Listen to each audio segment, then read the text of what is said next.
Oh my god, hello. Hello, people that are here, that have decided that I'm worth watching. Hello, convenient Estelle. How convenient that you are here. Okay, I'm gonna show you the cool stuff that I got today. Oh my god, I feel like I'm almost ready to continue the quest for glory. I'm gonna show you. I got free items, free exciting items, and I've not opened them before. Unlike the camera, which I have opened before, these items are sealed. Sort of. I guess the shopkeeper sort of opened some of them in front of me. Okay, the shopkeeper only opened one. The rest is totally unopened. Yes. Spiritually, I have been streaming for an hour and no one came. Are you using the camera for stream? No. I don't have a tripod, so I don't I don't have anywhere to put the camera on, so I cannot use it for no.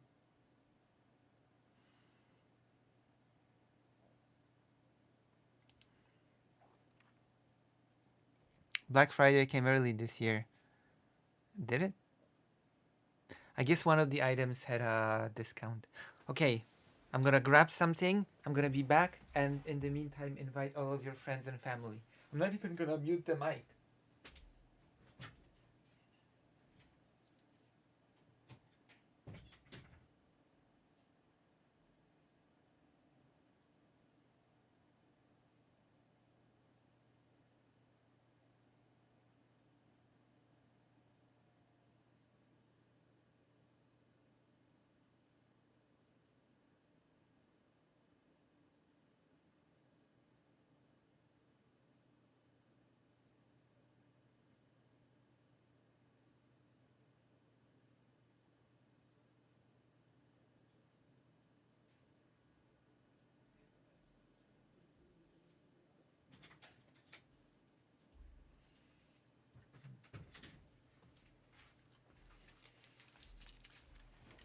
Have you invited your friends and family?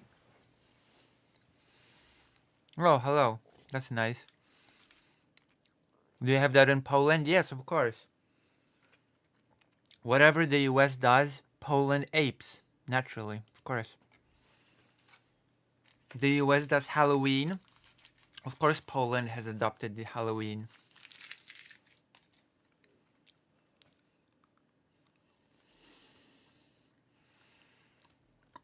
What is that typical? The US apparently loves apple pies. Poland loves apple pies because Poland has good apples. I'm actually pretty good at making apple pie, believe it or not.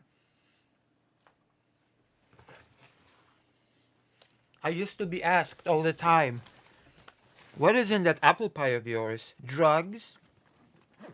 I even brought homemade apple pie to work for that awful office job that I had.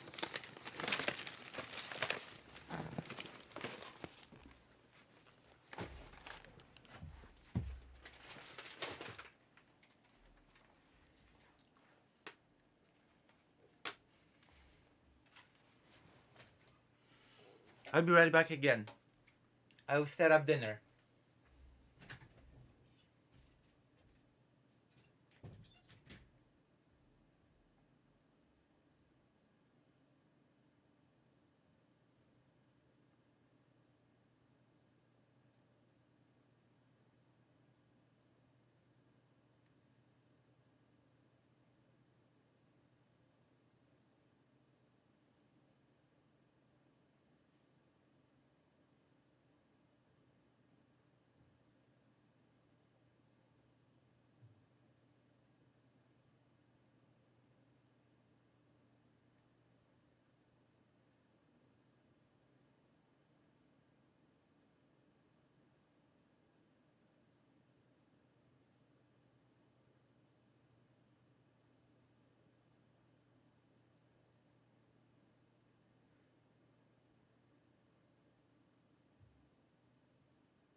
I'm back, sort of. In a few minutes, I'll have to go grab dinner.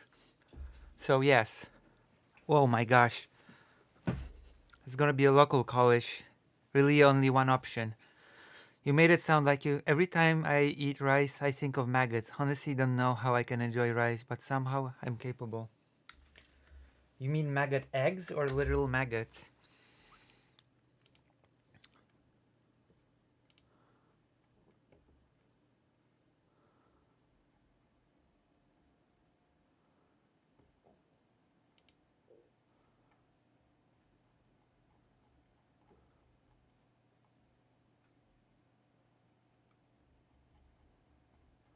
Like literal maggots or bleh. I'll be right back again. My dinner is preparing, okay? Then we'll do the unboxing. We'll do the unboxing while I'll be eating spaghetti.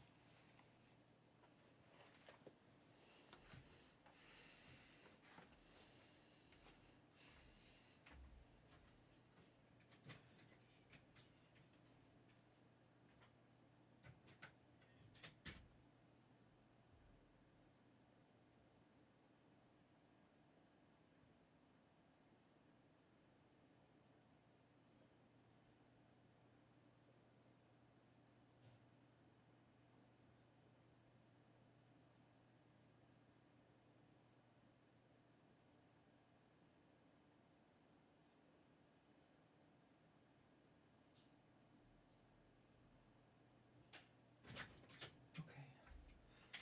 Oh. Okay, I've got the spaghetti. I put burger pieces into the spaghetti. So it's an enhanced spaghetti. How is everybody doing? Oh, some of you have called your friends and family. How nice. How nice. How lovely. How lovely.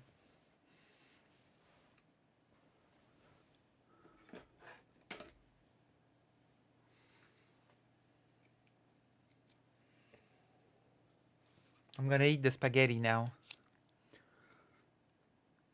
Oh, wow. I mean, the rice is not squirming, and good rice is lumped. Okay? Good rice is lumped. Polish rice is not good. It's crap. Polish store-bought rice is crap. Very bad.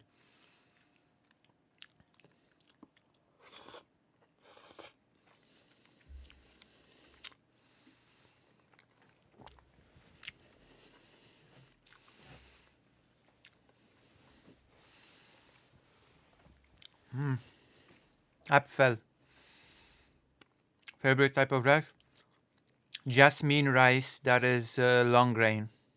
Long grain jasmine rice. With a little bit of like this. I've, I've eaten the long rice, Thai rice for years. Via my friends. They come in those cool big bags. Sorry, I didn't know you were literally about to eat dinner. Well, too late. I'm eating. Nothing can stop me from eating dinner. Nothing. And no one.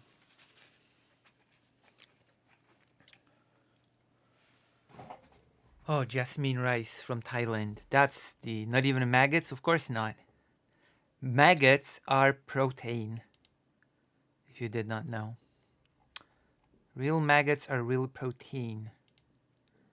So... Yeah. Yeah, that's right.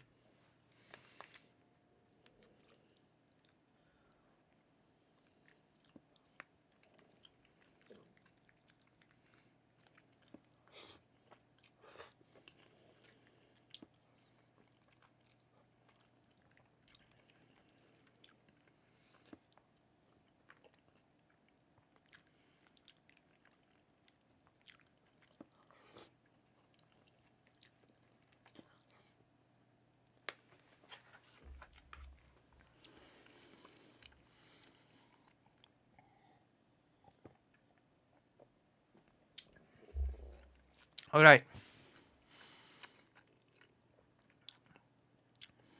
Big Bad Theory. Yes. I mean the rice. What do you mean? I mean the rice. Okay.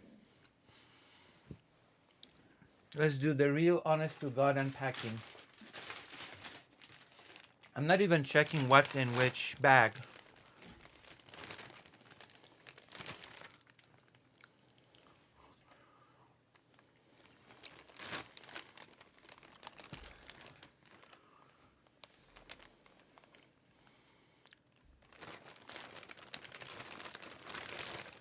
Look! This is what we're gonna... Wait, am I full screen? Am I full screen? Eto.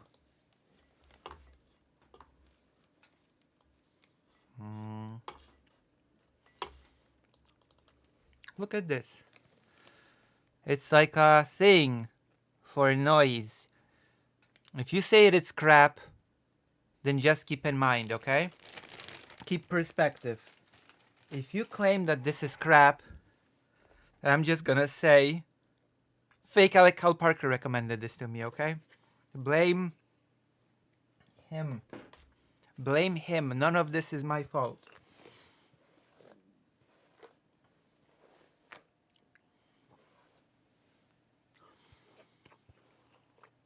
Alright, Lucy, I cannot attend stream tonight. I'm working at a 13-hour shift right now and have to prepare for work another tomorrow. Have fun unboxing. I know nobody cares, but what have... what do you mean nobody cares? 13-hour shifts.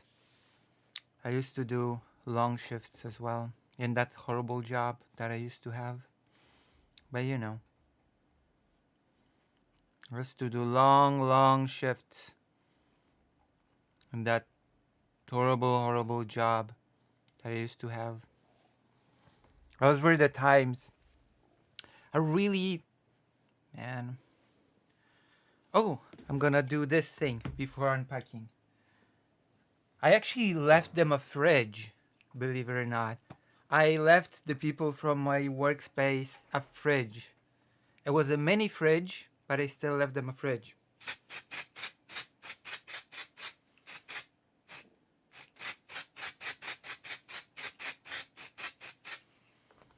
Because there was this situation where everybody in the room, I guess, had some sort of food, drinks, and they wanted to refrigerate it, maybe to eat it later or do whatever.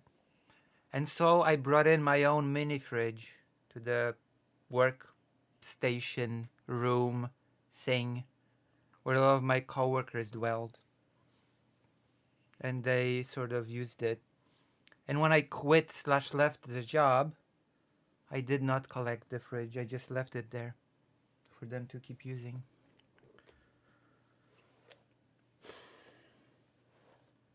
So yeah. And that is a story how I equipped my old workplace with a fridge.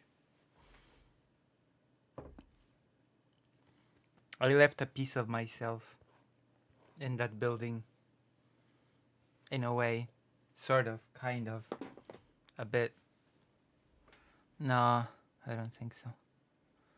I do not think so. I think it's just a regular thing.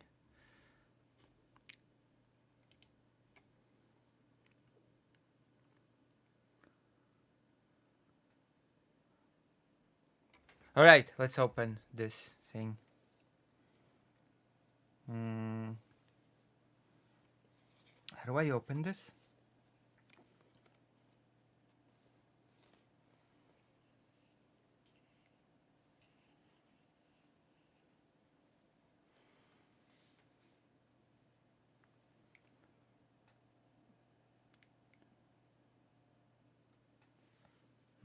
You left a what? I have to... I'm not good at opening things. Oh my gosh. Why can't I pull it out? I cannot pull out. It's too tight. It's so tight that I cannot pull out. I had fun was a painting inspired by... Oh, nice. Well, I would never leave my boss anything. At least my direct boss. Oh my gosh, that was a nightmare of a person. My direct boss. That's a long story. Oh, something really nice happened to me. I already told Greater Rain about it in private, but I might as well tell you all about it. Well, what happened? Convenient, Estelle.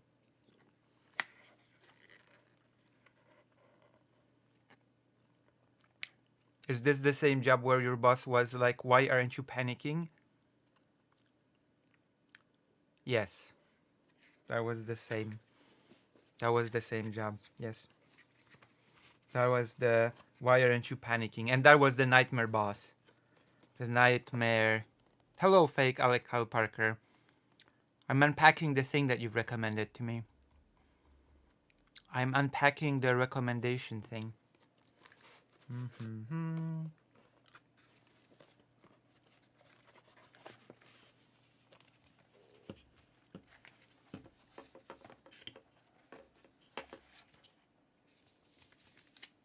This is it.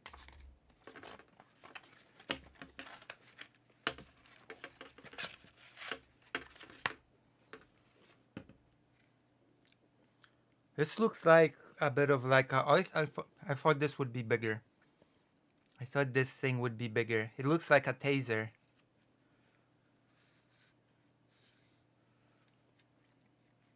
This thing looks like I could take it and tase people with it. Look, this is the thing that Greater Rain has. Not Greater Rain. Fake Alec Parker has recommended that I buy. This is an audio device. So when I'll do the interviews, I will use this as a secondary source of audio. Isn't that cool?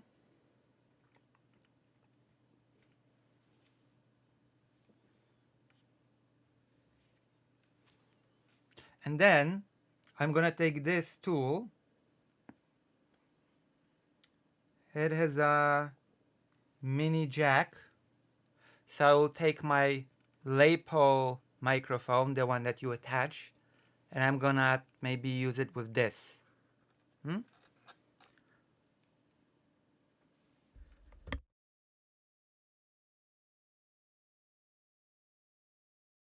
Or maybe with the camera, I don't know. I have not decided yet. So what do you think? Cool? Little gadget thing?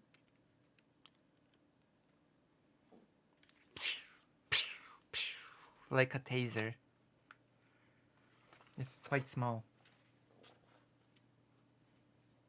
It is quite small, but they say that size does not matter. Does it detect rads? Yes. Hopefully I'll be able to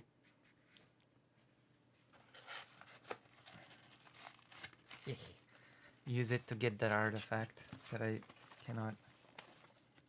So that's one unboxed item.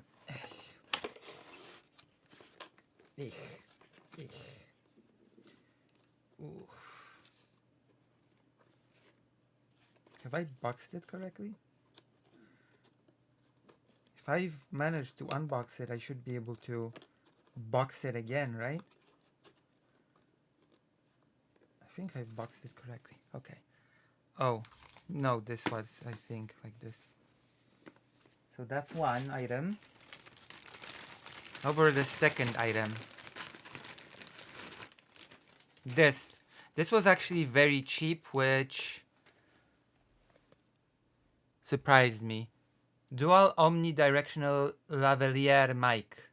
This is the thing that you attach to a person. It's a double one, so I can attach it to myself and to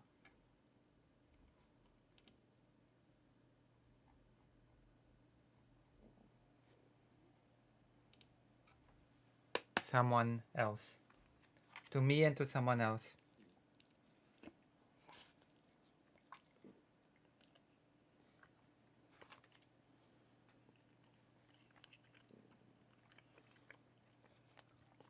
To a friend or lover.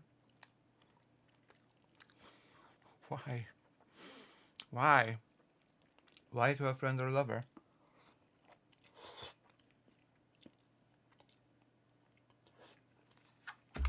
I mean, maybe if I interview a friend or a lover,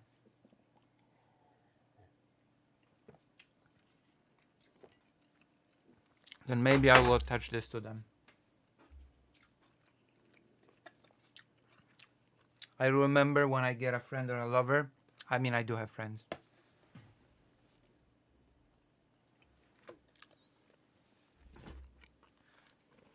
I have no clue what I actually interview them about. I guess I could interview my best friend about his lawyer work.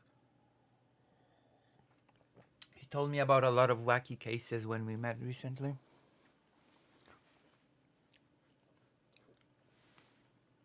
Alright, let's open this. Stomach turns. I'm happy to read that your arsenal is taking shape. Yes. I'm still missing things like gimbal. I'm still missing things like the, you know,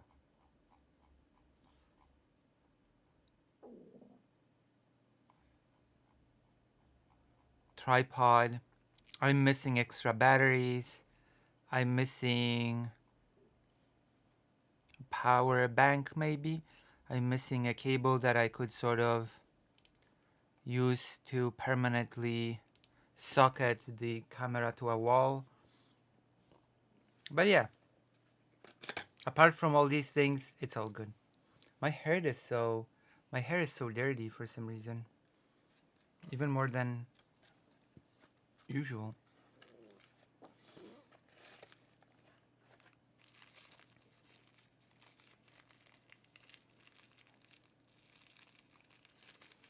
But this is a thing which I'm gonna open now and show you what's inside. A little bag which I don't want to damage. I don't want to damage the bag.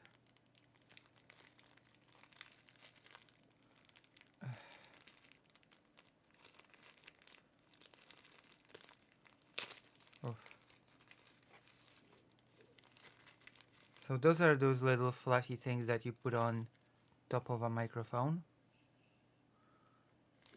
The so-called fluffers. Big jack.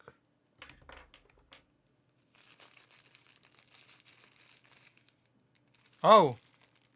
Those are the little clippers that you attach the microphones by. Alright, everything's here. Everything's gathered. So I can hide it again in the bag before I lose it. And believe you me when I say I lose things a lot. I tend to lose things, displace things.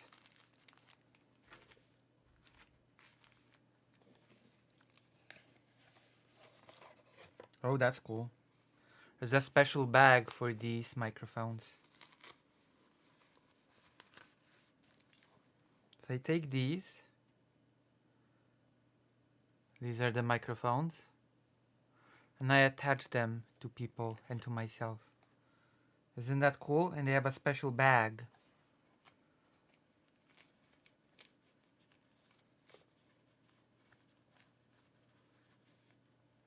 I've gotten that impression. I can't talk though. I've lost like 3 pairs of glasses in a row.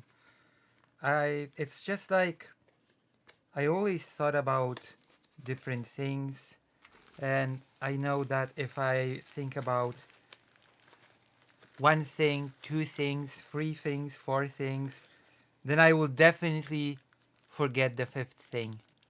And that 5th thing usually was a thing that I would lose. If I have like a bunch of things that I think about, then usually I end up just losing the 5th completely.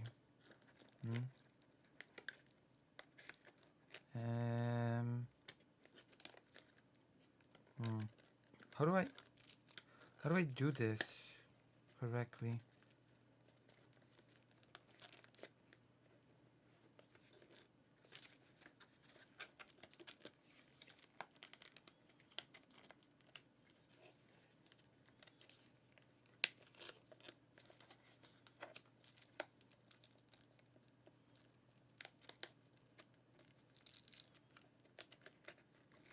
All right, that's one bag covered.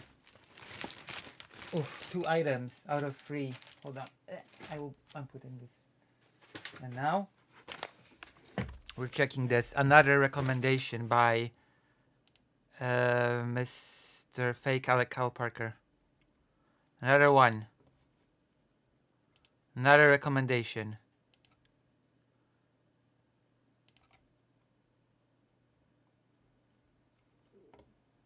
A Fake Alec Cal Parker.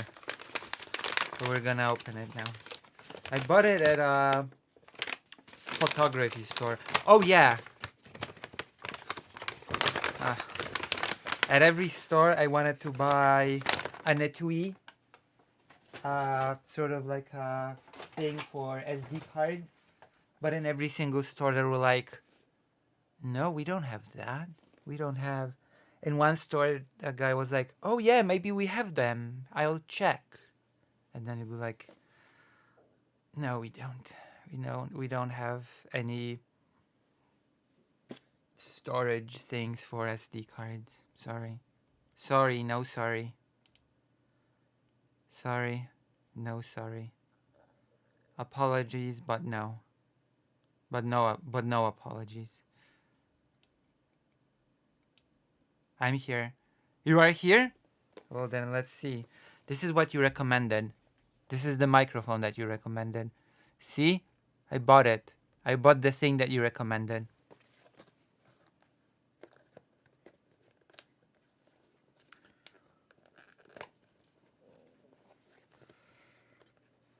Now I'm gonna open it.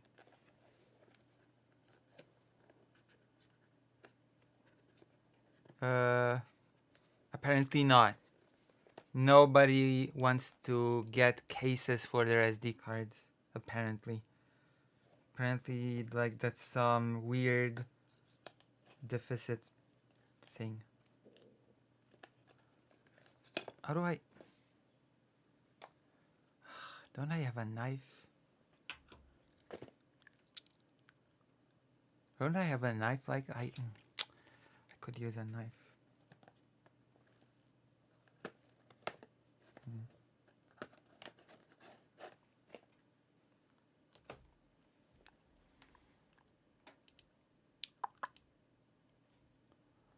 Median Heil.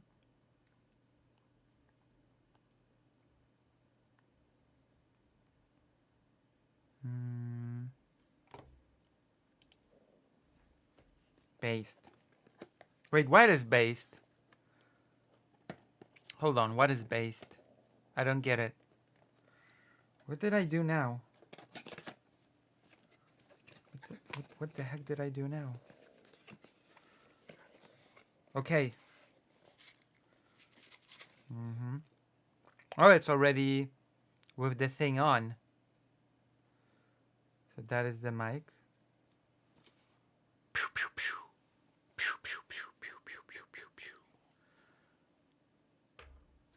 Anything else? The jack.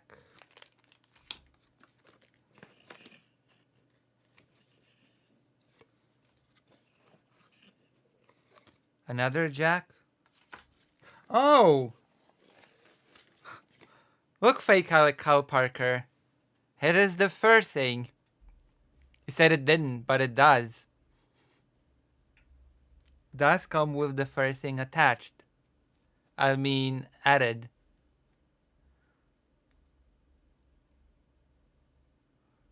So I could potentially be using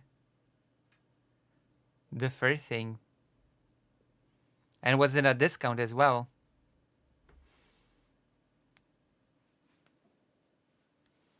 Pat it. Pat it like you mean it. Whoa.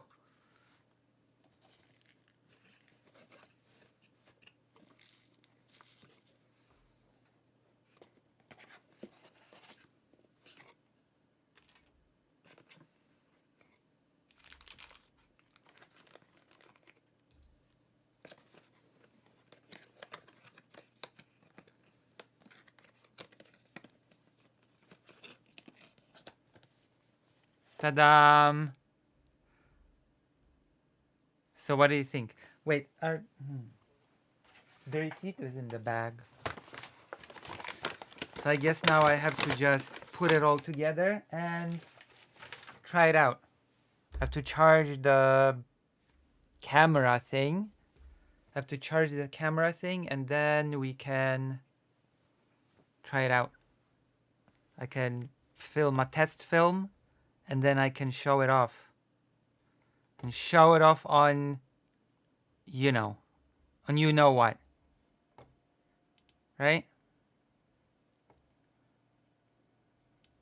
Uh-oh. Hello, Ty. Hello, hello.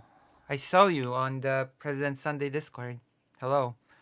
You have a totally different day. Why is my hair so... I must use the dry shampoo to exercise all the weirdness from my hair. One moment.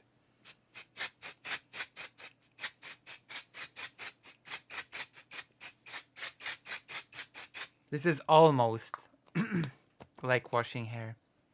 Almost. Loose. I have a question. I will answer.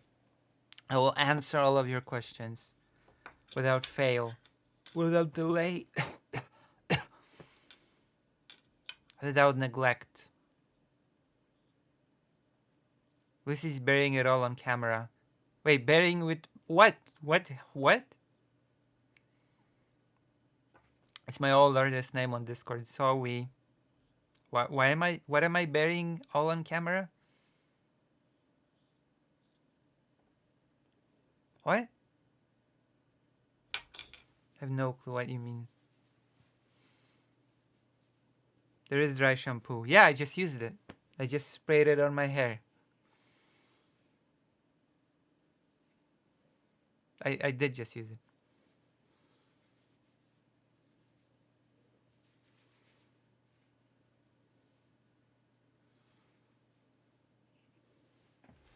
What is the question? Oh my gosh.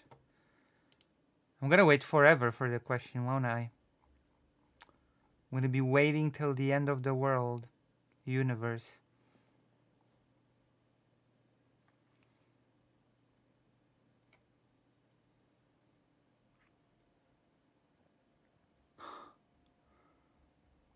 Oh my gosh. I cannot believe you. I'm still typing it. That is a really long question. That is the longest question in the history of questions. But ask away.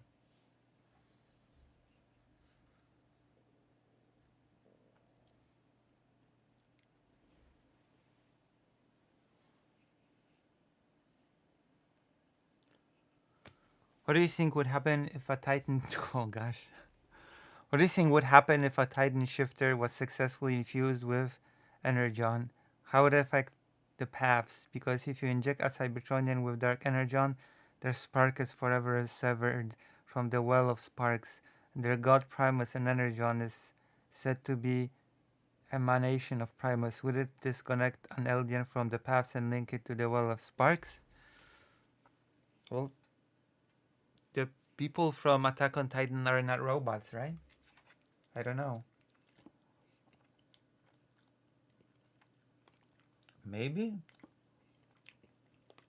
Does that mean that they would stop being Titans and become just regular humans?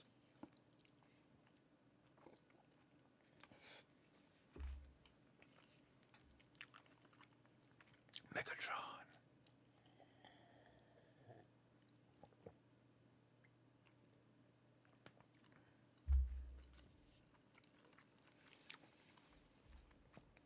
Well, what a question. Exactly.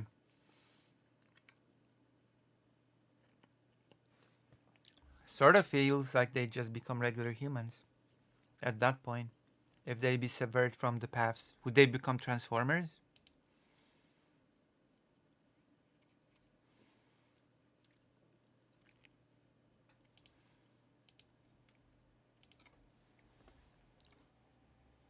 Would they?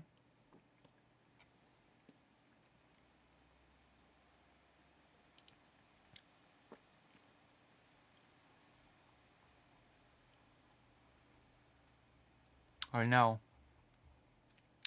That is the question. That is the main question of today.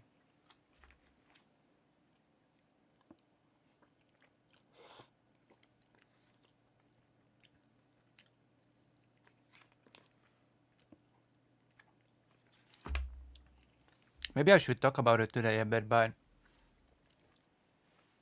from what I've been seeing, I've talked about it a bit yesterday, I believe. It seems to me like Russia does not really have any strong incentives to end the war, even if the US would like to.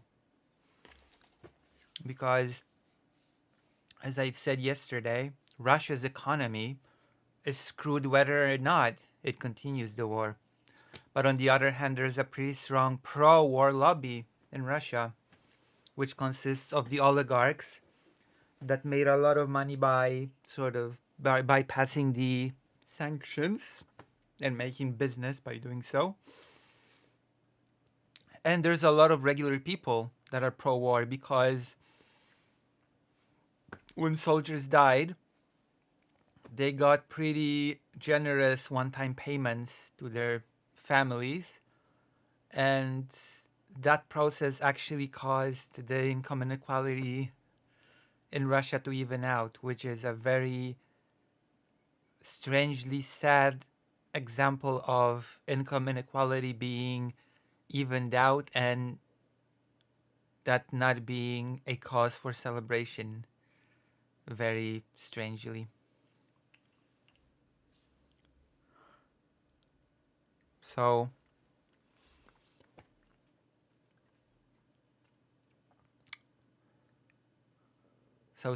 it sort of feels like Russia is in a position of we're screwed if we continue, we're screwed in if we stop, but if we continue, we might gain something to sort of help our economy, the conquest, the resources, etc.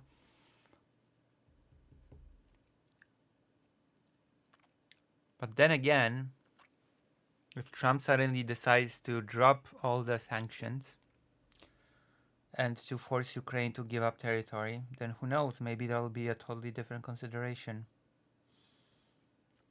And also, uh, Europe has been talking about supporting Ukraine even should the US abandon it. There's been some interesting proposals made. There's been talk of Europe, apparently the topic of Europe sending troops to Ukraine has been revived from the grave. And already the United Kingdom has made a statement, a strong statement. No, no, no. We're not planning to send any troops to Ukraine. The United Kingdom was so brave recently to sort of loudly announce, should any part of Eastern Europe be attacked, they will meet our army on the ground. But when it comes to even whispering a proposal of sending those units right now to Ukraine, the United Kingdom is like, oh, no, no, no, no, no, no, no, no, no. We're definitely not planning that. We're definitely not doing that. But should any Eastern European country be invaded, we will meet them on the battlefield. Oh boy. But there have been some pretty interesting proposals. Like, the European Union definitely has the money.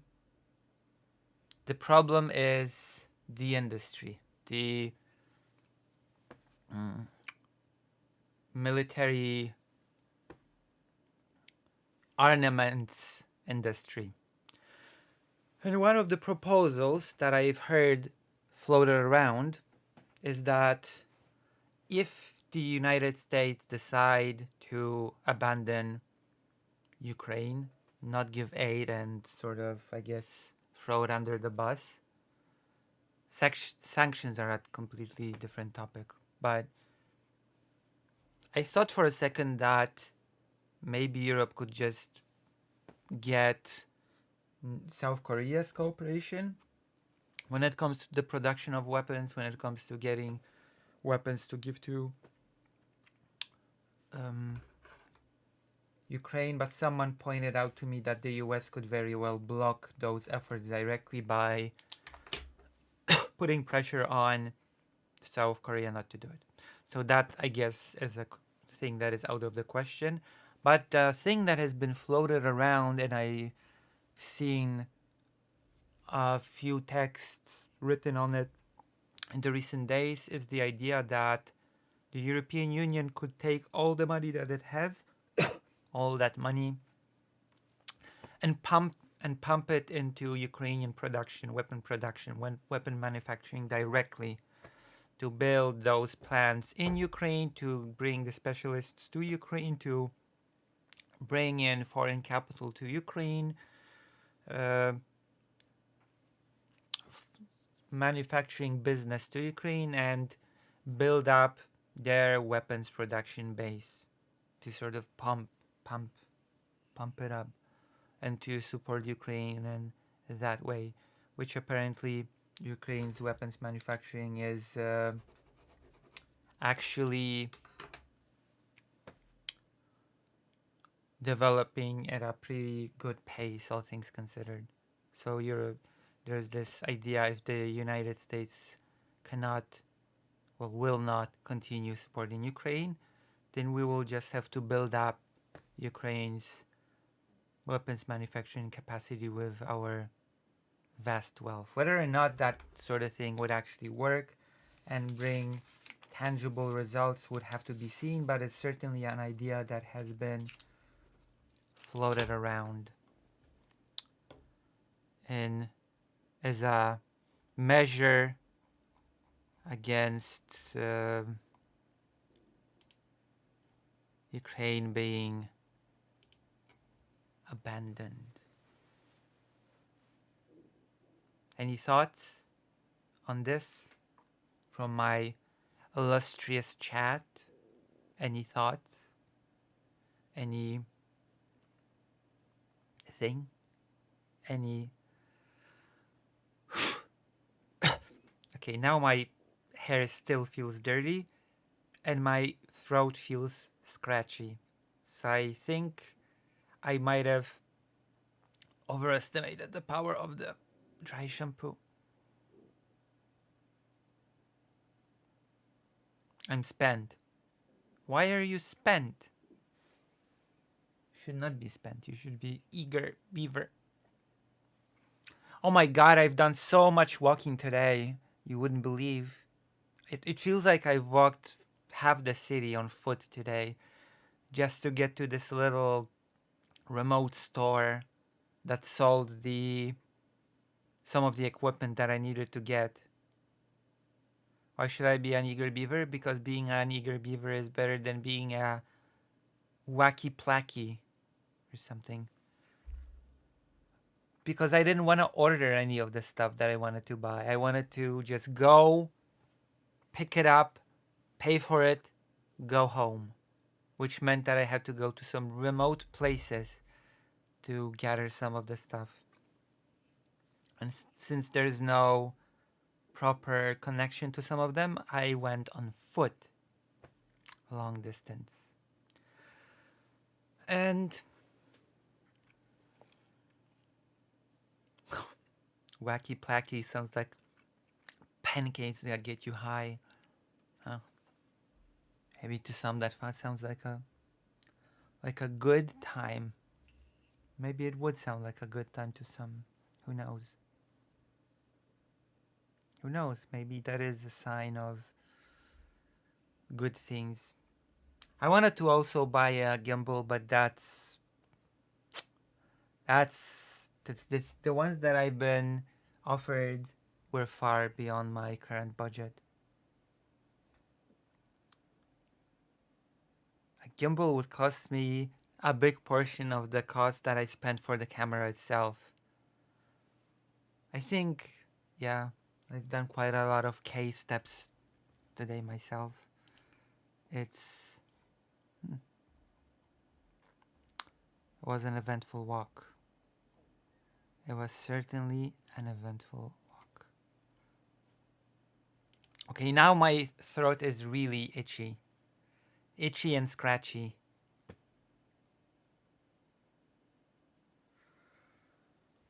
But, oh my god. What happened to my layout? What did I do to my layout? Oh, there we go. I fixed it. Thank God. That was an incident.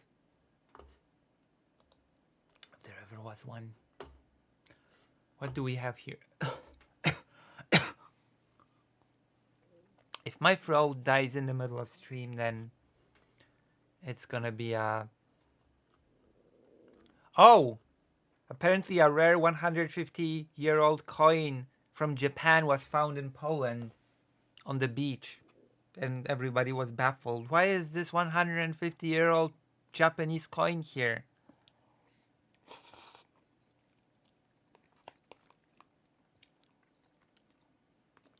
What's it doing here?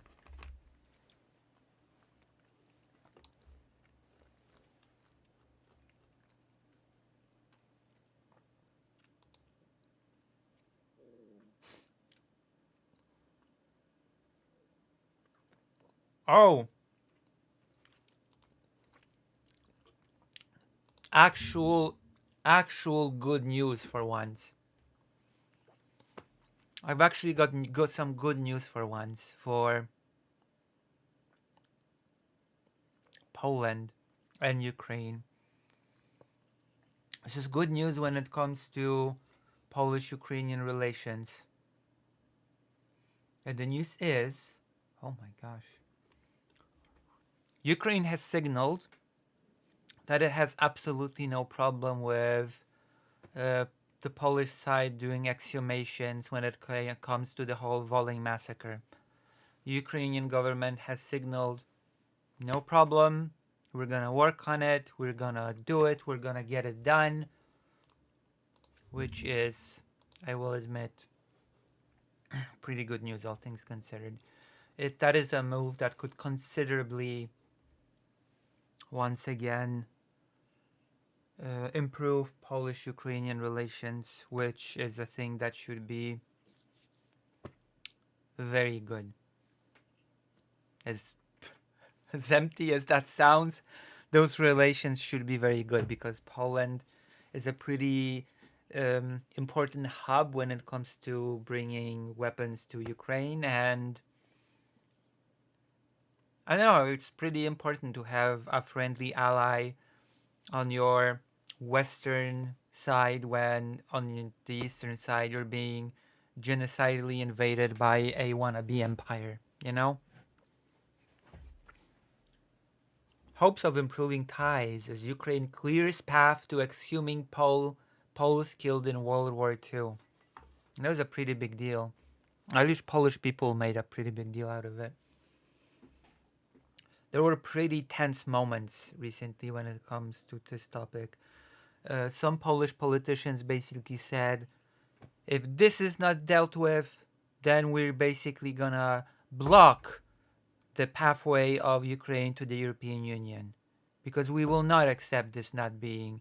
And I personally did not like that very much. I felt like such a brute force way to get what Poland wants in the situation when Ukraine is, let's be quite honest, in a pretty vulnerable position, is not the best way to create long-term positive relations between countries. That was my opinion on that it should be, things like that should be negotiated without this blackmail. Let's be pretty honest about it. If you don't do this thing, we will block your way to the accession to the European Union. I did not like that in the slightest. But now, it seems like we've got some actual hope Ukraine to begin search in 2025 for Polish victims of World War II Volhynia massacre. Kyiv has confirmed there are no obstacles to exhuming the remains of Poles massacred by Ukrainians during World War II, Poland's foreign minister said on Tuesday, signaling an apparent breakthrough in a thorny problem soaring relations between the two nations. So if this gets out of the way, then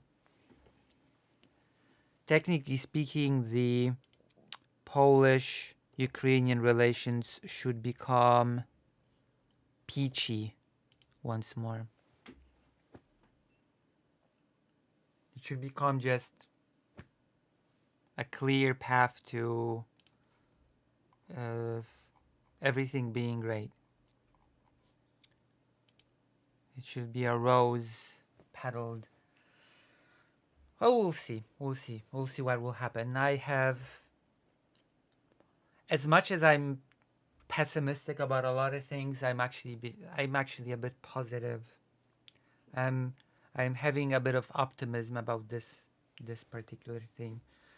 The issue of exhumations have often threatened to derail ties between Kyiv and Warsaw, a staunch backer of Ukraine in its war against Russia.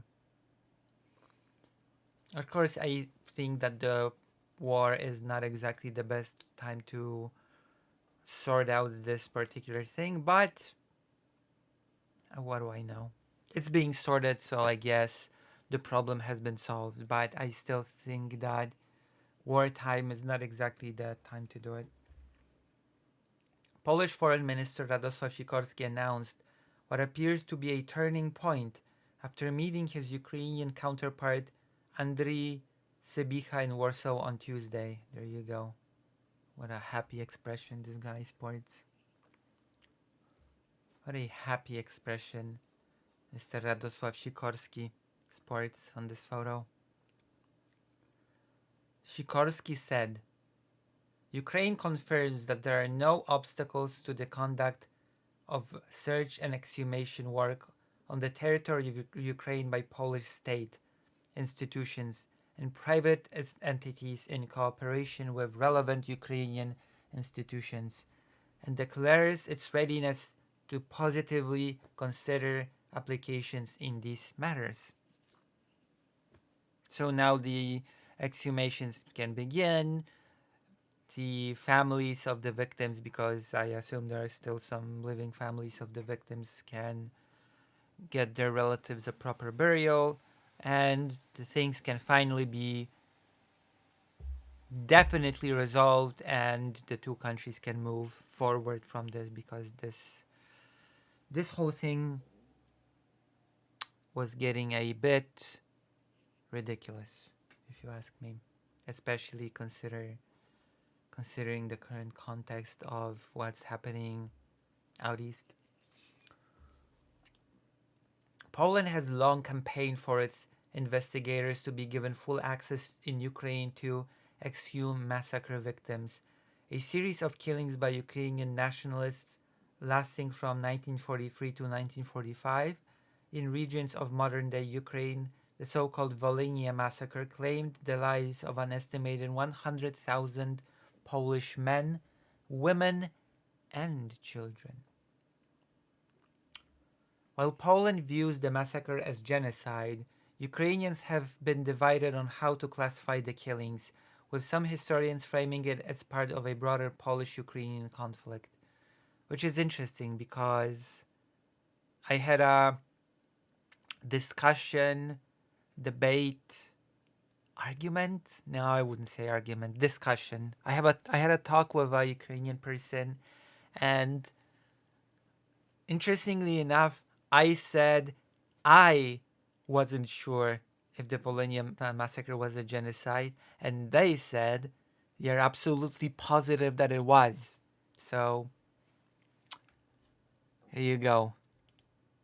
Here you have the role reversal of the typical opinions. Uno reversal, as they call it. Uno reversal of the typical roles.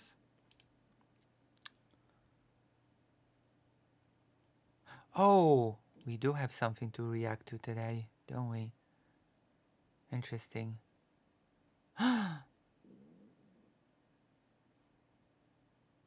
Oh,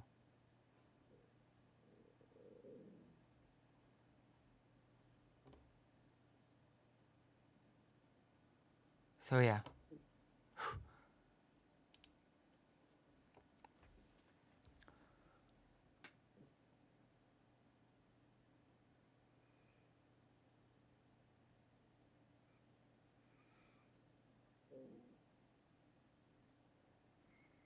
Um,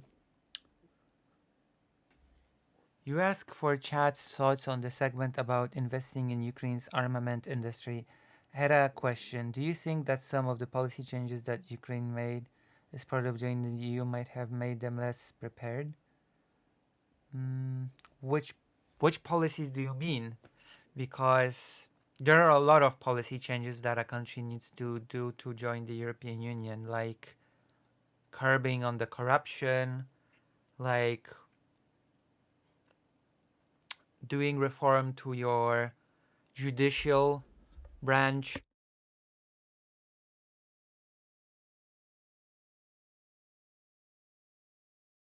Some of these things involve things like doing changes to the civil society itself.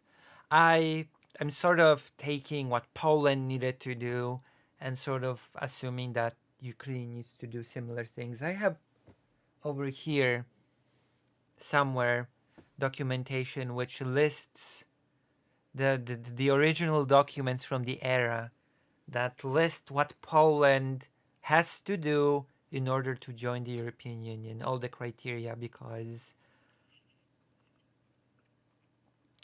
my father was sort of involved in the politics of preparing Poland to be ready to join the European Union, and a lot of the party documents highlighted, sort of wrote down exactly a list of what needs to be implemented exactly for Poland to be accepted to the European Union.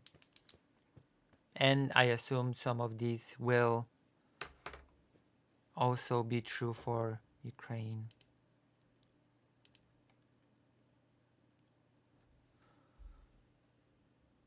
This is an argument I saw from Peter Korotev. I like this economic work, but he's also like pretty anti-Maidan. Like, which reforms? There are several different reforms that you need to do across the board in order to join the European Union. So you would have to specify which ones you mean. Like the list is pretty broad of the things that are required of a country, of the reforms that are required. Really broad. I mean, really, really, really broad. Broader than ever.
Why did the wow?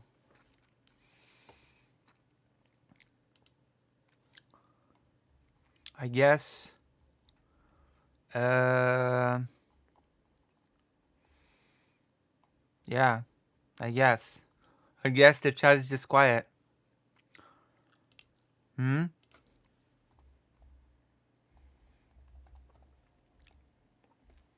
I guess the chat is just quiet. No, I'm here. Well, you're quiet. You're here, but you're still quiet. I feel tired. I feel tired too. It's been such a tiring day. I've done a lot of physical activity today. I feel a bit tired. I feel a bit tuckered out. We do have a thing to react to. We're gonna react to a thing. We have a few things to react to, actually. I believe Jordan Peterson has given his opinion on Ukraine, interestingly enough. And also, Per Empanada has given his opinion on Ukraine, which is also interesting. At least he said that there was no killing of the Russian speakers in the Donbass, which I guess I'll take it. I'll take that. But then he follows it up by some nonsensical. Oh wait, I've not even finished this. Oh my gosh. See? I'm really scatterbrained today. I'm out of it. Usually I am laser focused.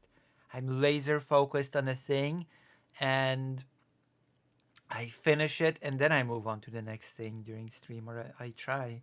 But now I'm like, I start a little bit of this, I talk to you a little bit about that, and then I tell you about walking, and then I tell you about what we can react to today. This is a thing that the doctors at the hospital told me indicates strongly that I might as well, that I might actually have the dreaded ADHD, ADHD, ADHD, as you call it in Polish, ADHD.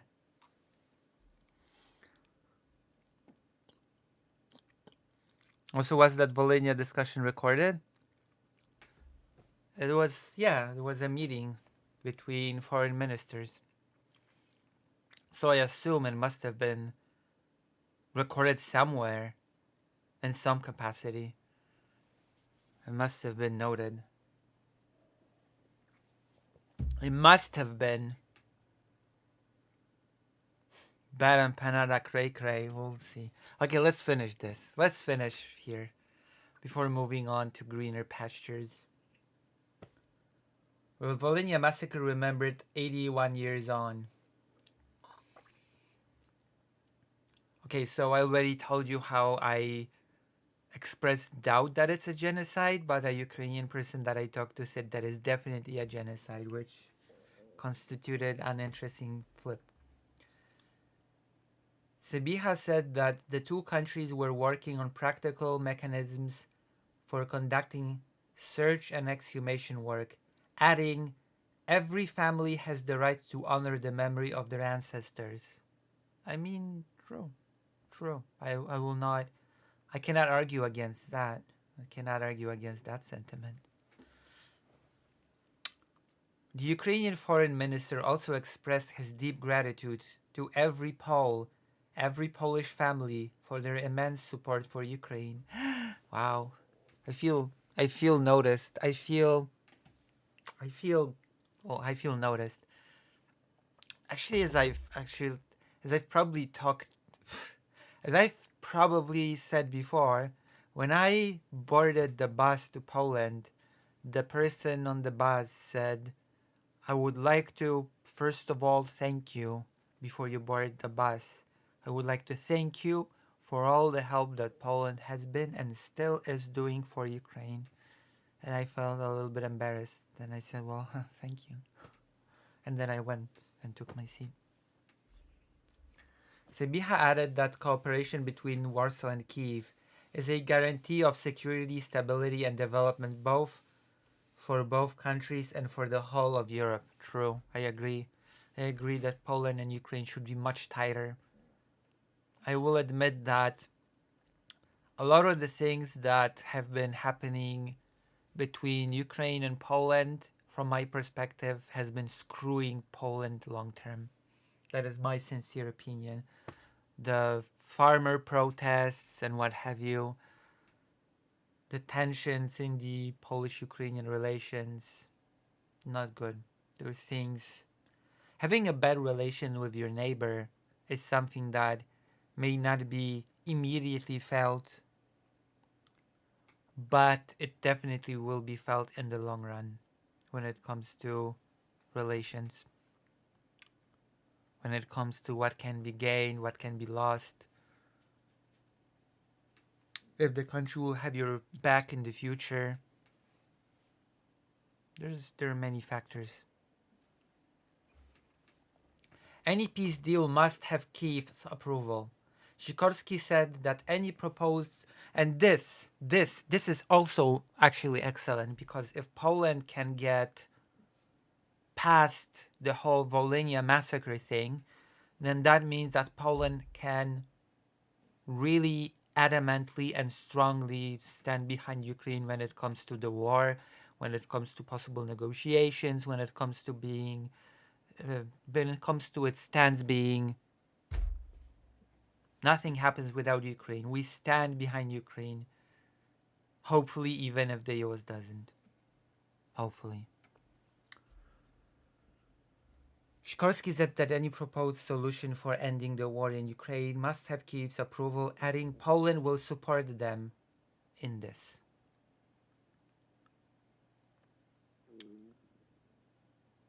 Ukraine must regain its territories within internationally recognized borders, Sikorski added. In the event of starting talks to the end of the war, which in our opinion is not likely at the moment, considering the increasingly brutal attacks by Russia, any solution prepared must be approved by our Ukrainian friends. And that is a stance that much more countries must adopt in Europe. Europe should actually have a unified front when it comes to this, that nothing can be done above the heads of the Ukrainians. That should be not just Poland's stance, but the entirety of Europe's. Sikorski stressed that what happens in Ukraine has a direct impact on neighboring Poland's security. Oh, there we go. Also, if the Volyn thing can be overcome, Poland, which I will remind you, the presidency of Poland in the European Union starts just next year. So that is another nice thing that can happen due to the Volyn massacre thing being finally decisively solved, so to speak. That Poland will, during its presidency, can really push for Ukraine to join the European Union, hopefully faster.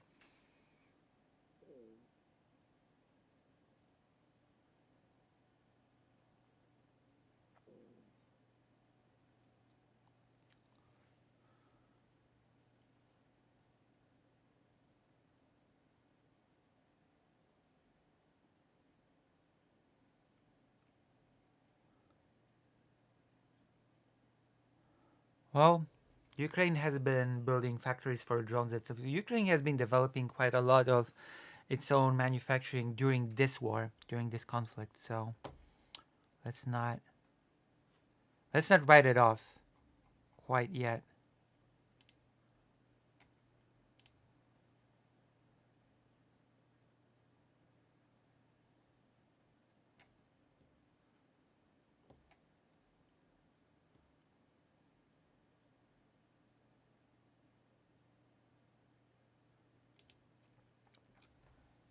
You know, the Volyn massacre thing is big. It's a big deal. Let's go to boosting Ukraine's EU hopes. Sikorski also promised that Warsaw would try to accelerate Kyiv's accession to the European Union once Poland assumes the rotating presidency of the bloc. See, I'm smart. I know these things. I know these things in advance because I'm a smart cookie. Poland will, in January, take over the helm of the EU from Hungary, which under populist Premier Viktor Orbán has been critical of Kyiv's aspirations to join the club. Sikorski said, as the presidency We will not only strive to keep Ukraine high on the EU agenda, but we will also mobilize our partners to impose additional sanctions on the Russian Federation, including the so-called shadow fleet, i.e. the fleet of tankers that Russia uses to circumvent sanctions. So, depending on how the Volyn thing will be resolved and what will happen moving forward, it might turn out that Poland will be the best possible presidency country for Ukraine. It could be one of its staunchest allies. It definitely will be a positive change from Hungary's presidency, that's for sure. Viktor Orban's. We'll see. I am hopeful when it comes to this. I see this as a very positive development in relations. I've been hoping this would be resolved, and I've been disappointed that it has not before.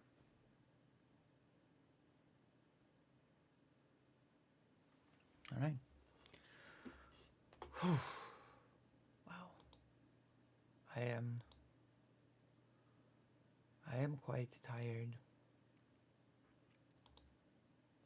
Any thoughts from the part of my audience? Oh yeah. That is interesting. That's an interesting one. Poland, the peacekeeping force. I can turn off one.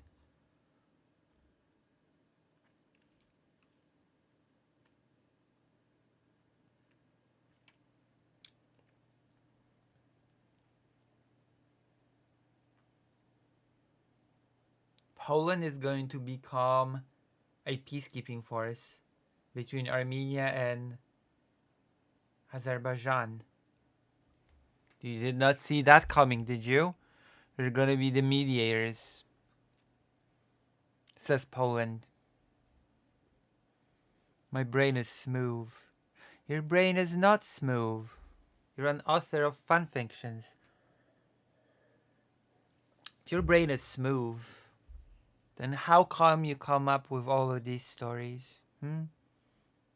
How do you manage to come up with all of these stories?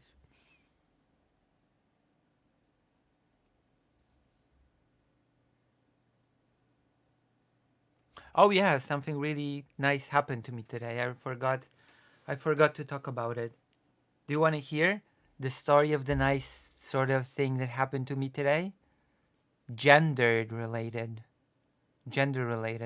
Like kind of fanfic based on existing properties.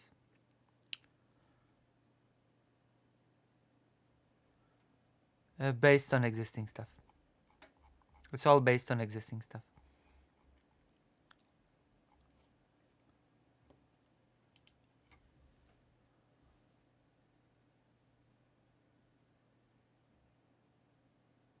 I'm all ears. All right. So as you know, I did a lot of walking to buy all the stuff that I need for the cameras, like I bought all the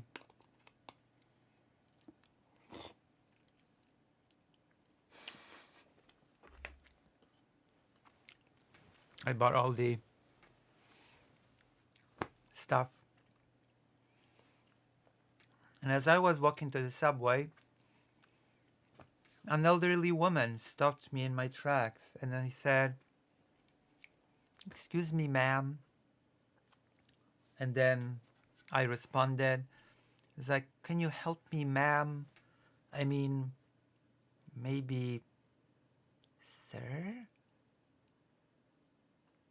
I'm sorry, which are you? You look like a woman to me, but you sound a bit, which are you? I was like, well.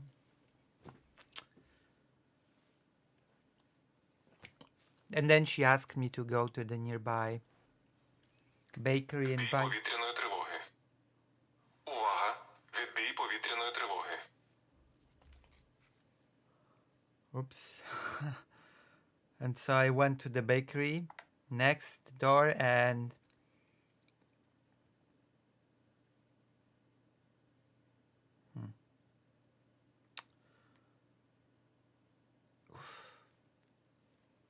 bought her a cheesecake, heart shaped. And bought her a cheesecake. She asked me, "Could you go and buy me a heart shaped cheesecake to this bakery thing?" I was like, "Heart shaped cheesecake? Yeah, okay, sure." So I got it, I bought it, I gave it to her. She was very thankful. And then I moved on. And then, right next to the subway, I started buying a ticket from a ticket dispenser thing. And some other woman was standing behind me. And she said, "We're gonna wait for that lady to stop by to finish buying her ticket. And then we're gonna get ours." And then a few seconds later, she said, "Lady? Or maybe a man?" I really cannot tell. I was like, "Yeah, I'll take that. I'll take it. I'll take it."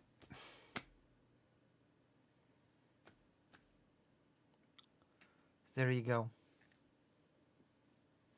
I'll take it. Uh,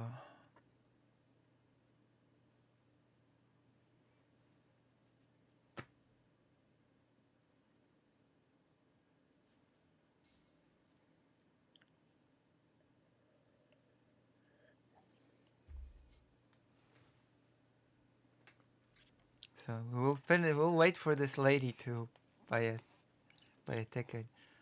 Lady, or maybe a man. The first lady was like, "Are you a lady? Are you a man?" Well, does it even really matter?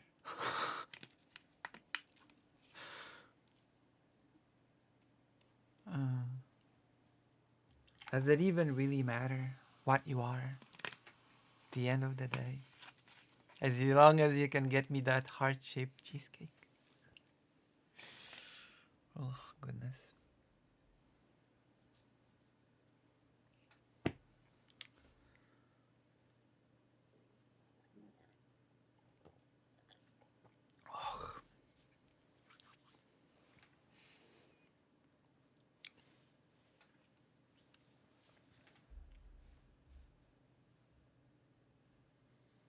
So, yes, it's like meeting Professor Oak.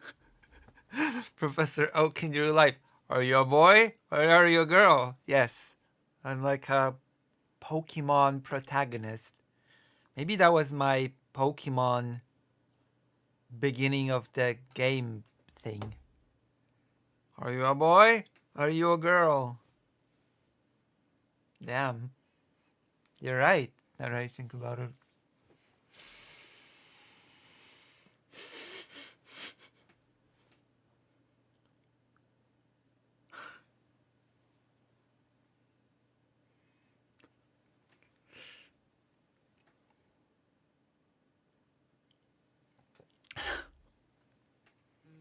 She paid you money for it. No.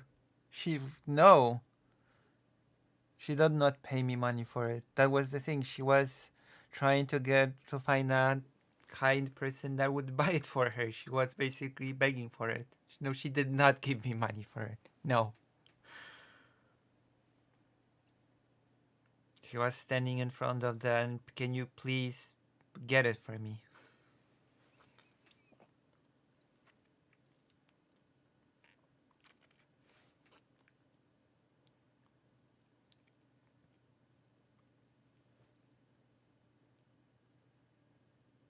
No. No. I got her a little wooden spoon. Well, not spoon, fork. I thought she wanted to eat it, but she put it away. I think she. My head theory, my head canon is that she wanted. It was an elderly lady. So my head canon is that she really wanted to give someone a heart shaped cheesecake, but she, I guess, just couldn't afford it. But she still wanted to give it to someone, so she resorted to begging for it.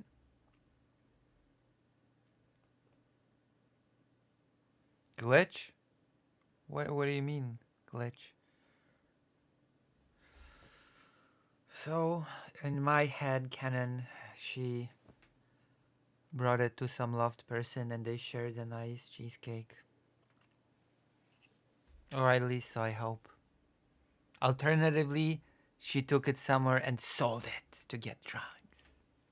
Because as we all know, the best way to get drugs is to sell heart-shaped cheesecakes on the black market and get money and then buy drugs.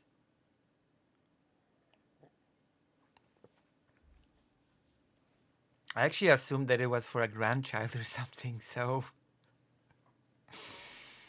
I assumed that it was a nice gift for a grandchild or something, to be quite honest. That is my headcanon.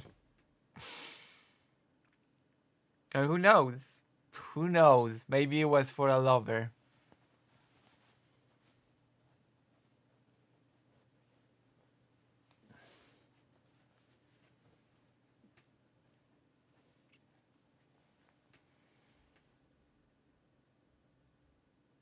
So there we go.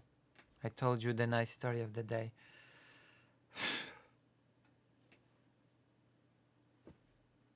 I told you two nice stories of the day.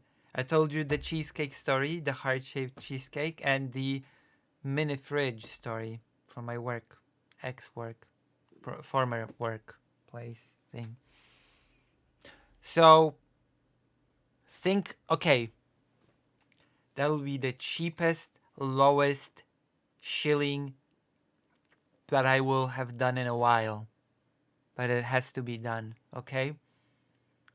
This will be the cheapest, lowest form of shilling that I will have done to date. But if you think about it, okay, if you think about it, the cost of that cheesecake was $5.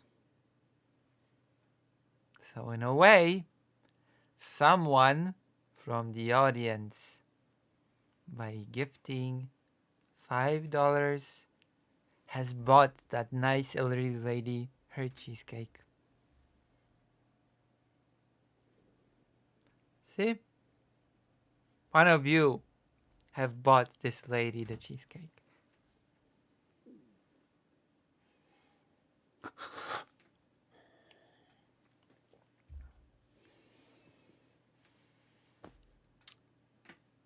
So you should donate more, because you never know who I meet on the street. Actually, when my mom was still in the rehab center, she was in a pretty bad state at the time. It was just the beginning of her rehab. She didn't walk yet. She could not stand up. A nurse would have to go to the room and take her to the toilet and supervise her doing that. It was a really tough time. I basically tried to be there almost every day. And one time, how can you trust that you'll buy more cheesecakes with that money? Well, I'll just have to meet more people that need cheesecakes. But when I was going to the rehabilitation center to visit my mom, a Roma family approached me, or rather, just one member of the Roma family approaching me. I was like, "Can you come with me to the store and get me groceries? Can you buy me groceries?" And I was like, "Sure, let's go. Let's get the groceries." That was the time when my streaming started sort of kind of picking up. I think with the white forest thing. And I thought to myself, you know what? And that maybe is a little bit of a weird way to think about it. By, you know what? I'll indulge myself. I'm gonna splurge. I'm gonna, I'm gonna, I'm gonna, I don't know, I'm gonna do something fancy for myself and buy this lady groceries. I'm gonna indulge myself. I can do it. I'm doing pretty well with the streaming lately, I thought to myself back then. So I did buy the shopping. I'm making money now. I can afford to sort of indulge. So, it might be a cheesecake, but it might be groceries. You never know. You never know who I will meet on the street, provided I will be going out.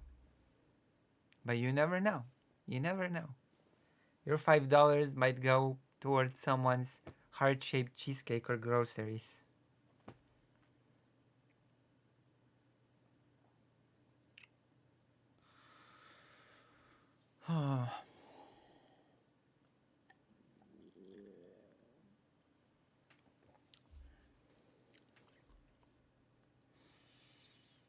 Good times. My mom was in a really bad state back then. She actually doubted that the rehab will do anything, that she'll walk. It was a tough time.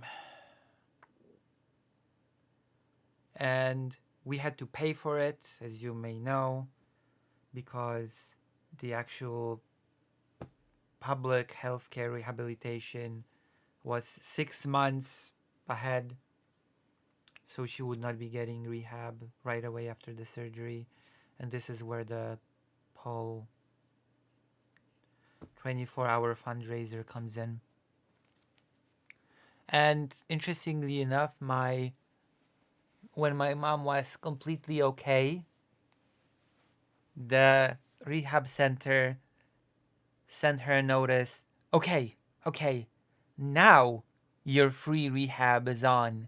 You can come. It was like 6-7 months later or something. Now you can come over and you can get your free rehab. And my mom was completely fine. But you know what? My mom went for that free rehab. She figured, you know what? That's basically free exercise.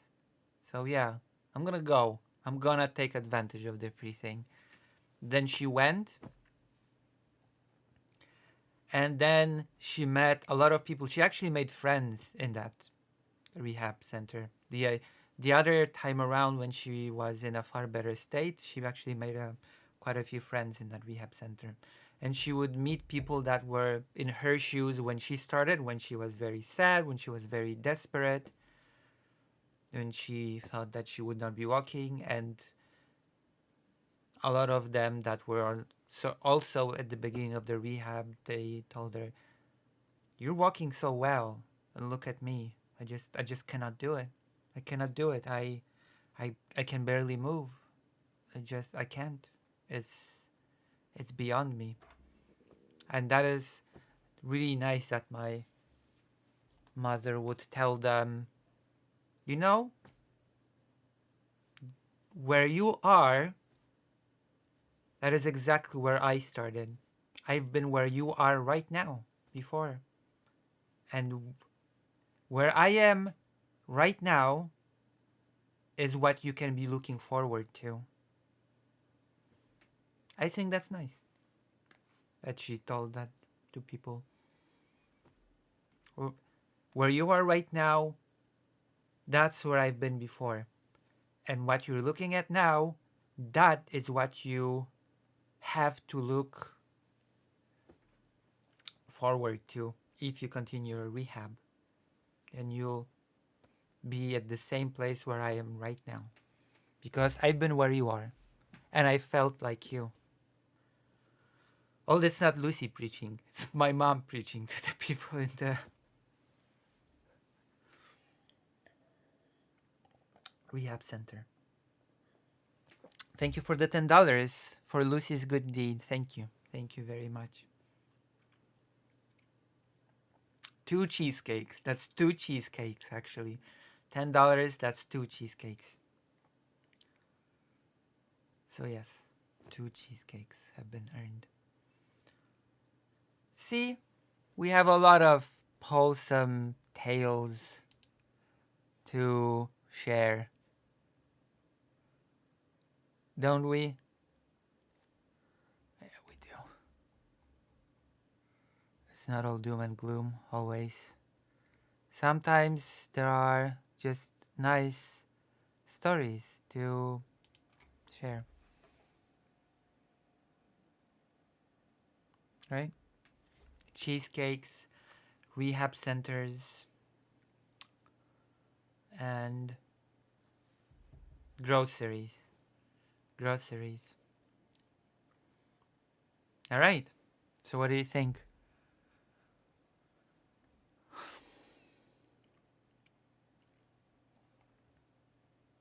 Yeah, two cheesecakes.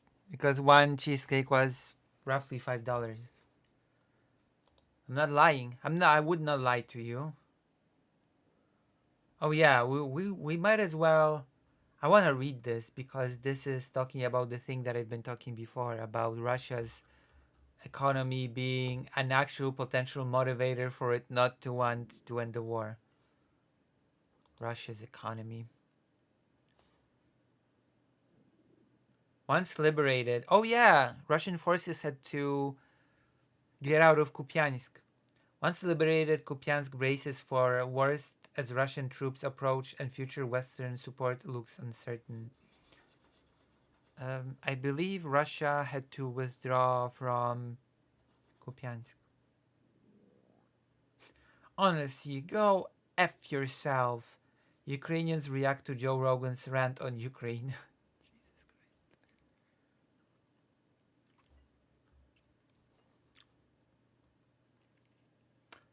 Biden shifts policies to strengthen Ukraine ahead of potential peace talks. I didn't expect people to be so mad about US lifting the restriction on anti-personnel mines. That's uh, that's a thing that I did not see coming, I must admit.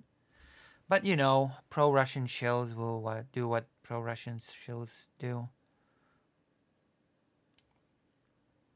Anti-personnel mines equal World War III, I guess.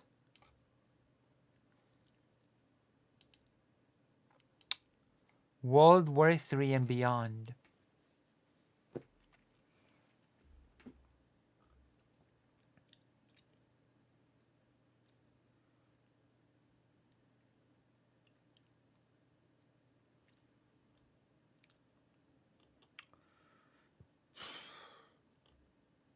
I've had such I've had I've heard such bad tidings from the Kursk region. I think I mentioned yesterday that apparently a lot of the recruits, all of the soldiers are being sent to Kursk with bare bones training. And apparently, interestingly enough, the units themselves to which those recruits are being sent spend their own extra time whenever they get it, their own resources, and whatever is available to squeeze in extra training to those soldiers that are sent to Kursk, already in Kursk. Whatever moment they can spare, they spend on their own dime to give them as much extra training as physically possible. Because the one that they received before being sent there is just not enough. Kursk is treated like a very important place right now for Ukraine. Ukraine wants to stay in Kursk in order to have some bargaining power when it comes to possible incoming peace negotiations.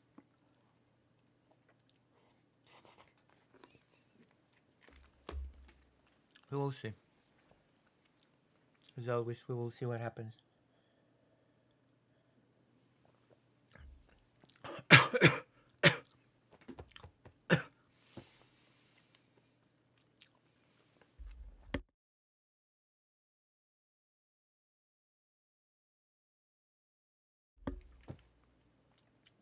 Reminds me of a story. I don't know why, but it reminds me of a story.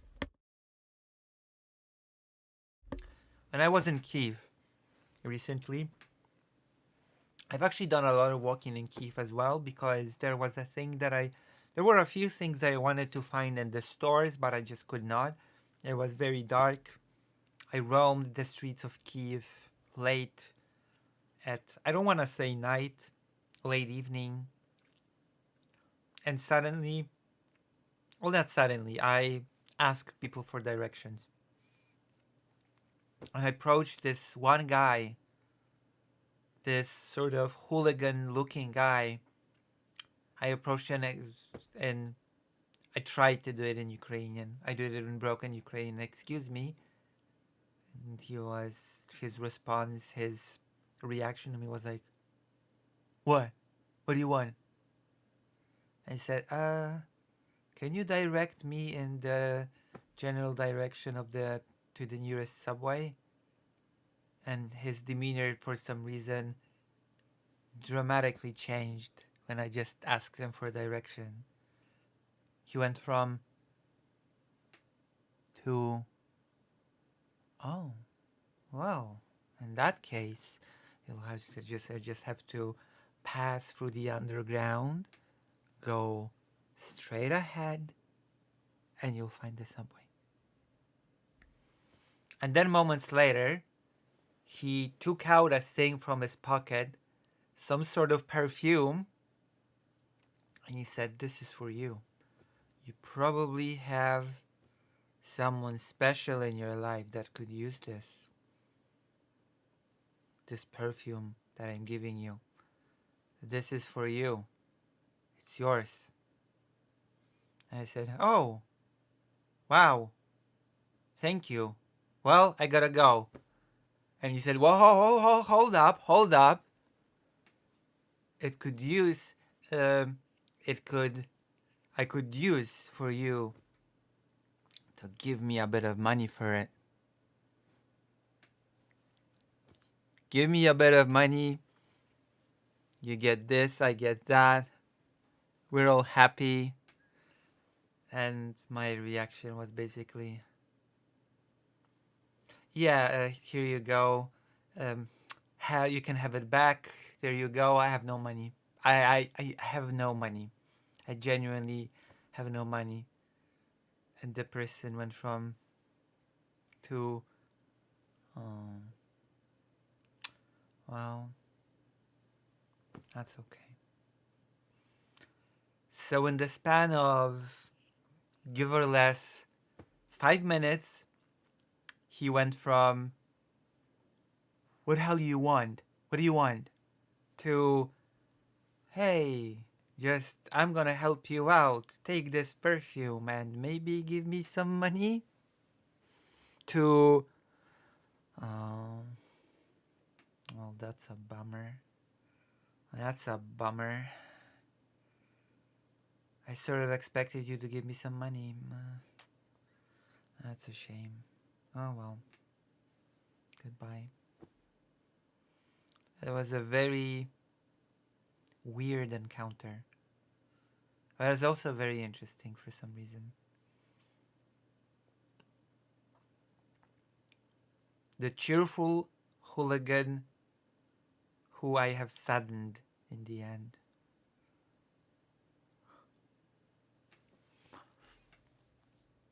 A roller coaster, yeah.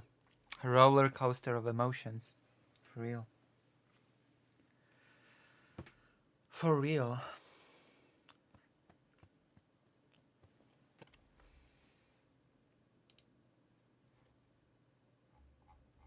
What do you want from me? What do you want?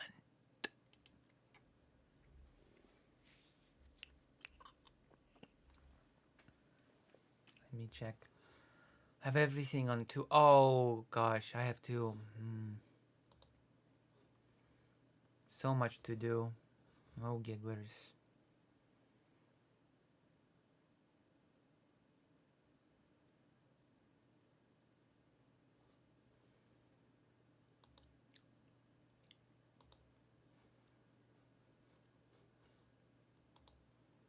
news.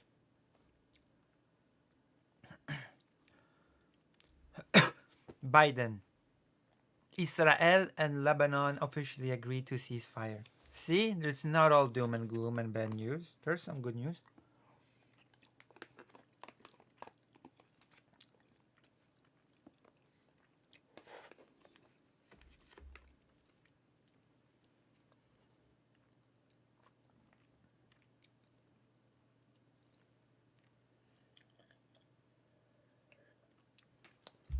Well, hold on. What? I want to see this.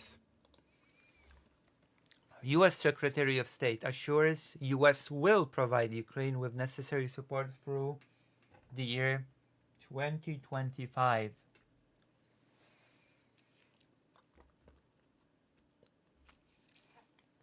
Can he even make such insurances? This is actually interesting. I've read somewhere rumors. I've read somewhere whispers and rumors that actually before giving the whole ATACMS permission to Ukraine, that actually Biden did consulted with Trump, and that Trump was more than okay with it. There were some people, at least from the Ukrainian politics sphere, that have been saying that.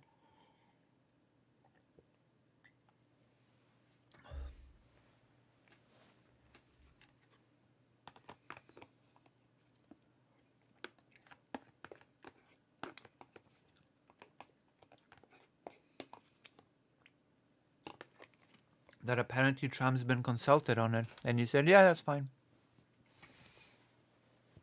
I don't know how reliable this information is, how much truth there is to it, but there was at least one source that claimed that to be the case.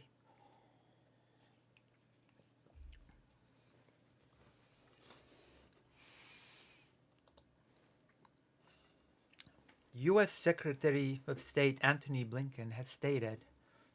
Blinken's statement following a meeting with the G7 foreign ministers in Italy, as reported by European Pravda, citing Sky News. Blinken emphasized that the G7 and its partners are determined to ensure Ukraine.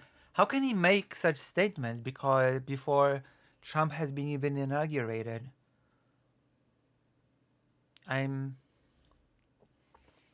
What makes him so confident that Trump will play ball and provide Ukraine with aid?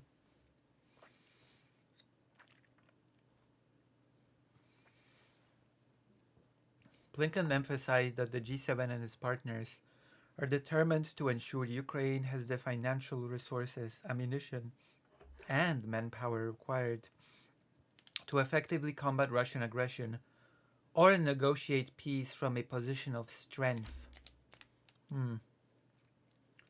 He highlighted the US's ongoing efforts to enhance security assistance aimed at bolstering Ukraine's defense in the east. Blinken also expressed great concern among G7 members over Russia's deployment of North Korean troops. How old is this? How old is this? This is from today. Huh. The reality is that Ukraine is fighting for us. It is not only fighting for itself, it is fighting for us. He added that the reason so many countries are committed to Ukraine's defense is that the aggression carried out by Russia is not just aimed at Ukraine. This is aggression against the very principles that are in the heart of the international system, which are necessary for trying to maintain peace and stability, Blinken concluded.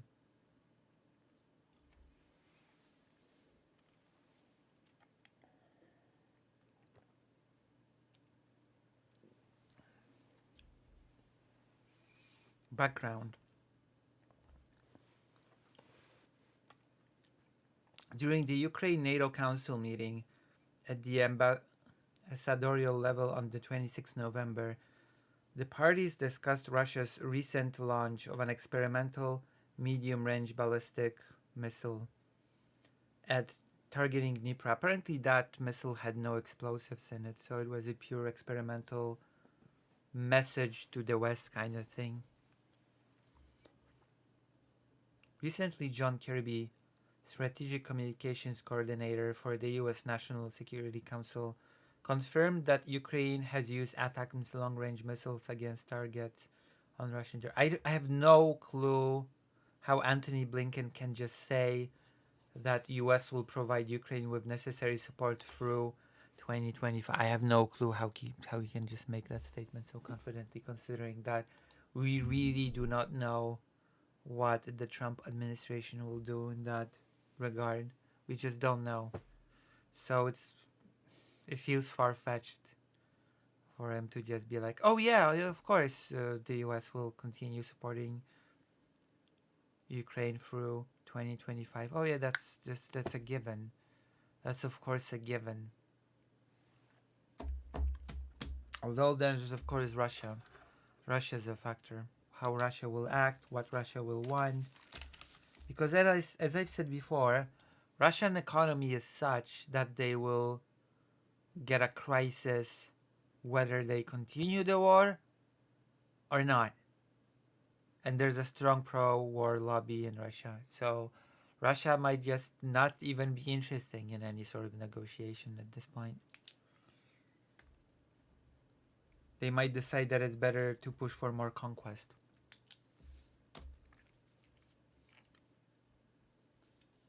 Because should they just agree to a ceasefire, unless they get some substantial assistance from the US, which I would not put past Trump, but it'll just end up without great gains and with a catastrophe when it comes to the economy.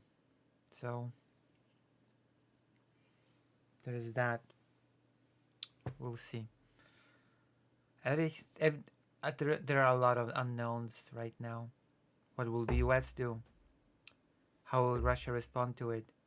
What will Europe do? Will Europe finally show a unified front to support Ukraine? Will the West decide that it needs to take the war seriously? That it needs to treat aid to Ukraine seriously? These are all the questions that we can probably make some educated guesses. We might be tempted to say what we strongly believe will be the case, and if we are proven correct, pat ourselves on the back and declare ourselves geniuses. But in reality, we just cannot know.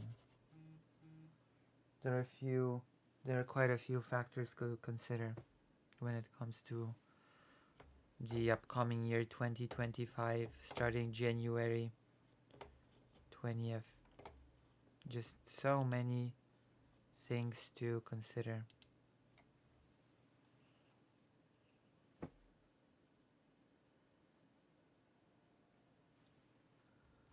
It's a lot. It is a lot.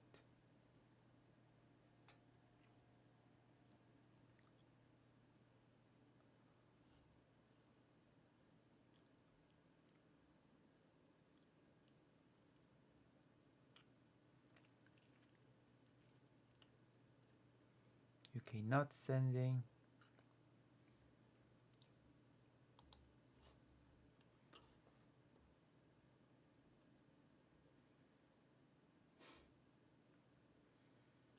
Oh, there you go. We might be talking about Romania once again.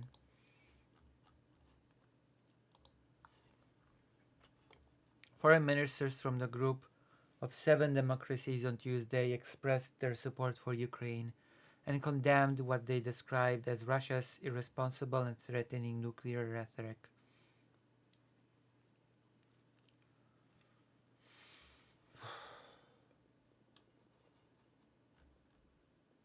So yeah. Oh, that is an important call for Europe united. During the G7 meeting, German Foreign Minister Annalena Baerbock said that Europe united must be the response to any decisions taken by the new US administration that have an America first focus, whether in climate policy, trade policy, or other issues. Yes, that is the most important thing now.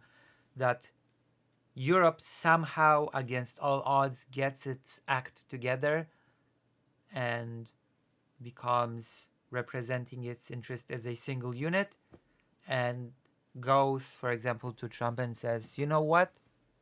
You need us. You do need us.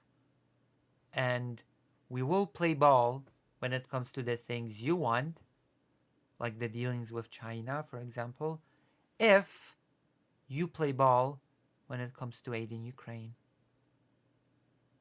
It's not out of the question that Europe could grow a pair, unify more, and go to Trump with something like that. That is, in my opinion, something that could happen if there was political will to do it.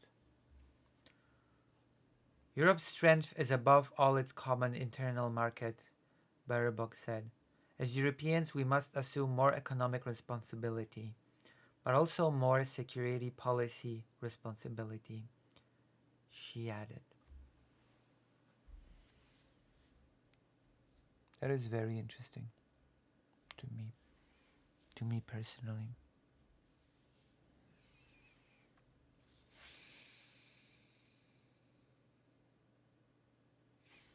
Will the economy at least be better if they stop the? Oh no, they'll be plunged in a crisis.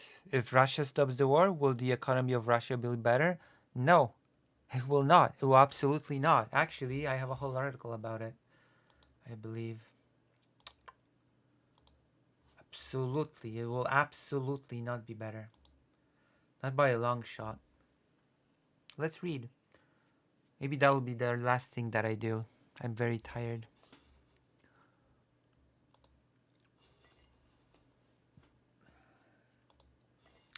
With soaring interest rates and stagflation risks, Russia will face deep economic crisis regardless of war's outcome. That is very important. Regardless of war's outcome. The recent hike in Russia's key interest rate to 21%, and to put it simply, key interest rate translates to regular people's interest rates being higher and them having to pay more for stuff. That's the biggest simplification that I can think of in my life, but it's close enough for us to move on. So, hike in Russia's interest rate to 21% by the central bank in late October has stirred renewed debate among the media and economists about the Russian economy's outlook and how economic trends could influence Kremlin's policies. Today, few predict an imminent collapse of the Russian economy. However, signs of deteriorating trends and economic challenges confront Russian President Vladimir Putin's regime with a dilemma. Continuing the aggressive war or quickly ending it are both likely to lead to an economic crisis. Both. Observers point out several unique features of the Russian economy that cast doubt on claims of its sustainable development and prosperity. And it goes over how the interest rate, it goes over the budget, how Russia might not be able to meet it, and let's get over to the more important part, interesting part. This is interesting. However, both the Russian central bank and the Russian parliament are now warning of stagflation, recession combined with high inflation.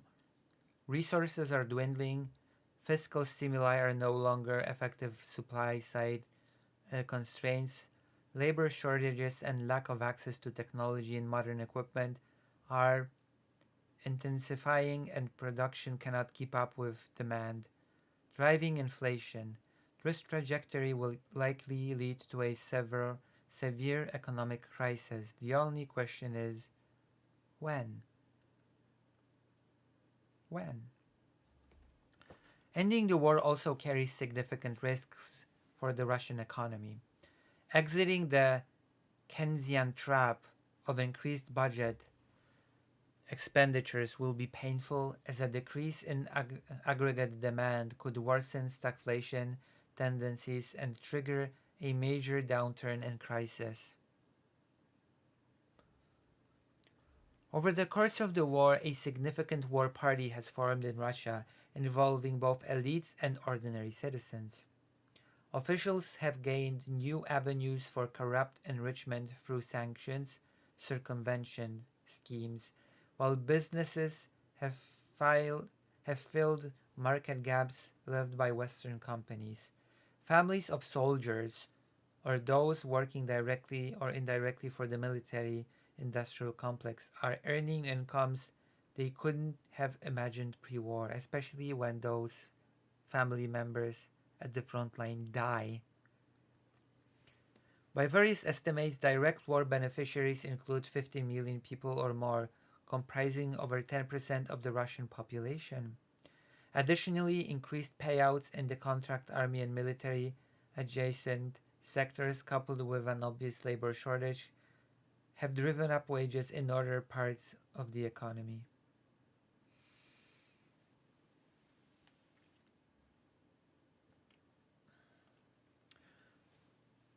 Though public opinion polls indicate broad support for the war, it's evident that the conflict has allowed a sizable portion of the population to escape the poverty trap. A return to pre war conditions and the end of war related expenditures will inevitably trigger an economic crisis and heighten social tension.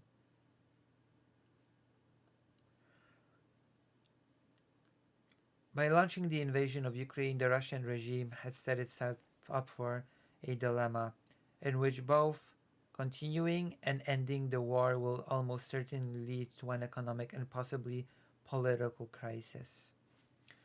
Given this, it seems prudent for Ukraine's allies to make sure continued aggression is significantly more painful. Enhancing sanctions to meaningfully reduce Russia's export revenues and restricting imports of critical technologies and equipment would serve this goal. Oh, apologies. So there you go. I hope that has answered your question, Philip August. I finished my 500 words for the day, and I feel like I have finished the stream for today because I am so tired. Apologize. The recent streams have been so short, but I need to do a bit of things still, and I need to catch a bit of Z's because I'm exhausted. I'm a bit tired. I've done more physical activity than recently, and I've done it at my own peril. Who do we raid, Philip August? Yeah, we're gonna raid left of the box. Sure.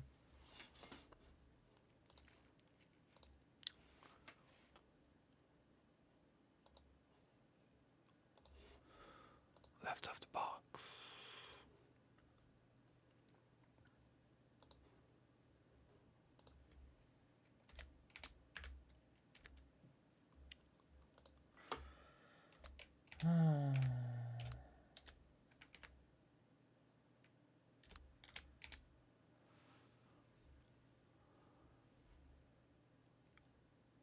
Okay, let's go. Bye. Goodbye, everybody. I finished stream. So I hope you enjoyed this very short stream and the unboxing. That was part of it. I hope to see you tomorrow. Good night.